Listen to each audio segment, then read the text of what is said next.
Hello teachers, my name is Anansh Prasad and I am the author of the Empowering GK with Global Jigyasa book series. Excited to move on to chapter 8, which is the last of the chapters that forms a part of India's essentials, or India's essential as I call it. All the essential things about that keep India running. So we had festivals in chapter 7, we have rivers of India in chapter 8, and in the chapter prior to that, which was chapter 6, we talked about India's leaders and leadership. So these are the 3 chapters that form a part of India's essential for grade 3. Now Rivers of India is a more content heavy chapter. It's a single page chapter which easily, if you just do it as an activity, can take 10 to 15 minutes, and you can combine it with chapter 7, which is related to states of India festivals. But otherwise, if you like to do it as a more expansive session, which goes on for slightly longer, the way I like to do it is firstly to talk about rivers. What are rivers? Yeah. So they are one of the most major sources of water. Most rivers actually, they are fresh water sources. I often talk about sea water, salt water, and fresh water a little bit here too. And they're one of the biggest sources of fresh water. Melting glaciers are typically the major source of water that keeps rivers running, and rivers are one of the most major sources of water in India. I typically then ask children to name some of the most important rivers in India. Ganga is always an answer that comes out. Brahmaputra comes out. Yamuna comes out. Kaveri comes out as well. So I ask them, what are the uses of river water? How do we use them? Do we use it for bathing? Then sometimes I ask them, do you bathe in sea water? Why not? Because it's salty. It's salt water. So we have a discussion on the different uses of water. And after that, I move straight into the activity. Now, this is an interesting activity where different rivers are mentioned. Some interesting facts related to these rivers are mentioned. For example, Yamuna, the Taj Mahal is located on its banks. Now, they have to name the city. They have to connect this to the city. The cities are mentioned in the brackets, in this box. They have to actually connect the city which is closest to the river in the answers. So that's the way it kind of works. And there is a hint, once again, image association. The first letter of what that image is connected to the first letter of the city that we are going to be talking about related to the particular river. For example, Indus, I shed a line starts with L. Ladakh is the river that's closest to the Indus River. So this way you'll get to understand one, and I've also numbered each of the rivers with their location and where they're flowing through in different parts of India. Okay, so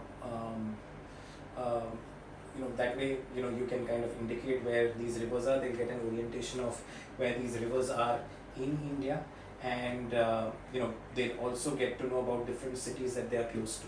So Ganges, Ganga and Varanasi was done for them, but other rivers as well. This is just an illustrative map. So let them do this. All the different images connected. So Ladakh, Agra, Bharuch, Tiruchirappalli, Nashik, Cuttack, Guwahati and Varanasi. So this is how basically they can solve this. It will take them some time, but after they solve it, let them also connect the number. See, tell them to write the name of the river next to the number on the map that it coincides with Indus to 1.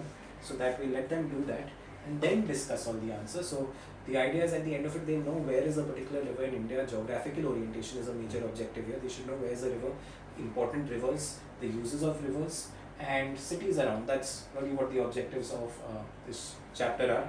Beyond this, once they have done this activity, especially the city-based activity, and then writing the names of the rivers next to the number that coincides to them, please share a little bit more information while discussing the answers with the children.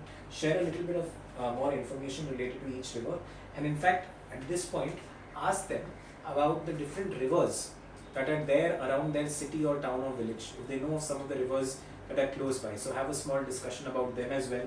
Share some information about all the other rivers that have been discussed here. There's more information in the teacher's notes that you can use for this purpose.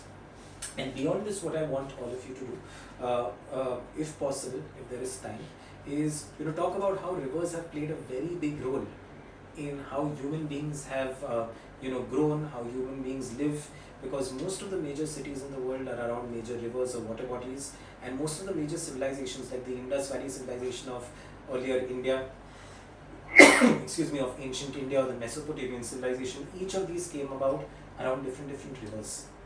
Yeah, so rivers have been really the centers of the growth of human beings, of cities and towns, and the water from rivers plays a major role. So let children have a discussion about this with you to end the session, and that's how typically I conduct the session on rivers of India. Starting off by asking what are rivers, names of major rivers around in your city, vicinity, town. Talked about the uses of river water, what makes a river, fresh water, sources typically melting glaciers or other larger rivers, and then make them do this activity, explain the association of the first letter of the image with the city that is closest to the river, also make them write the names of the rivers on the map that coincide with their numbers, and while discussing the answers, share more information about these rivers as well as other ones, and then talk about how rivers have played the most major role in the growth of human beings, cities, towns, etc. So that's what this chapter is about, and I hope this helps. Thank you so much.